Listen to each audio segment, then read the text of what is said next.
সবাই তো জানে ইলিশ হলো মাছের রাজা। এই মজাদার ইলিশ মাছের রেসিপিটি আজকে আপনাদের সাথে শেয়ার করব। আসসালামু আলাইকুম, সবাইকে ওয়েলকাম জানাচ্ছি আমার নতুন আরেকটি রেসিপিতে। আজকে আপনাদেরকে দেখাবো ইলিশ মাছের রেসিপি। মায়ের হাতে ইলিশ মাছ রান্না করাটা অসাধারণ। কিভাবে আমার আম্মু রান্না করে সেই জিনিসটাই আপনাদের সাথে আমি আজকে শেয়ার করব। মাছগুলো ভালো করে পরিষ্কার করা হয়ে গেলে এর মধ্যে কড়াইতে দিয়ে দিয়েছে পরিমাণ মতো সরিষার তেল। সরিষার তেল দেওয়া হয়ে গেলে এর মধ্যে দিয়ে দিয়েছে পরিমাণ মতো পেঁয়াজ।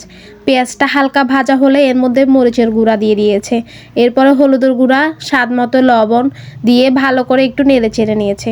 যখন হালকা ভাজা হয়ে গিয়েছে এর মধ্যে দিয়ে দিয়েছে সামান্য পরিমাণ পানি দিয়ে মশলাটা ভালো করে কষিয়ে নিয়েছে।